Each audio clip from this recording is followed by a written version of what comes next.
வணக்கம். வாங்க இன்றைக்கி நம்ம வீடியோவில் ஒரு வித்தியாசமான 3-in-1 தோசை தான் பார்க்க போகிறோம். ஃபஸ்ட்டு தோசைக்கல் எடுத்து வச்சுக்கோணுங்க. மீடியமாகவும் இல்லாத பெருசாகவும் இல்லாத ரவுண்டான ஒரு தோசை ஊற்றிக்கலாம். அதுக்கப்புறம் நம்ம வீட்டில் முட்டை வச்சுருக்கோம். ஒரு முட்டையோ 2 முட்டையோ எடுத்து உடச்சிட்டு மேலே அப்ளை பண்ணிக்கலாம்.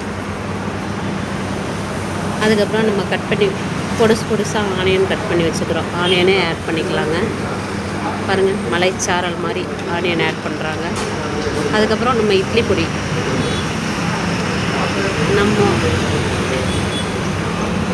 மேலே மாஸ்டர்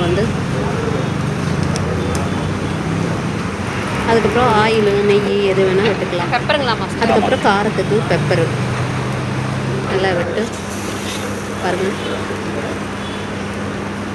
பொன்னிறமாக ஆகும்போது முக்கோண சைஸில் 3-in-1 தோசை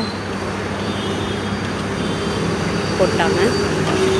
அந்தல ஒரு திருப்பு, இந்தல ஒரு திருப்பு. எந்தல திருப்பி போட்டாலும் முக்கோண மாதிரி இருக்குது தோசை ரோஸ்ட்டு எது வேணால் சொல்லலாம். நான் இன்றைக்கி அதுதான் சாப்பிட போகிறேன், 3-in-1 தோசை. இதுக்கு குழம்புலாம் வேணுங்கிற அவசியம் இல்லை, அப்படியே வேணாலும் சாப்பிட்லாம். இல்லை நம்ம சாம்பார், கார சட்னி, தேங்காய் சட்னி, தக்காளி சட்னி எது வேணாலும் தொட்டு சாப்பிட்லாம்.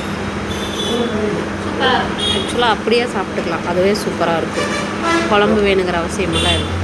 வீடியோ பிடிச்சிருந்தாலும் லைக் போடுங்க, சேனலுக்கு சப்போர்ட் பண்ணுங்கள். நன்றி.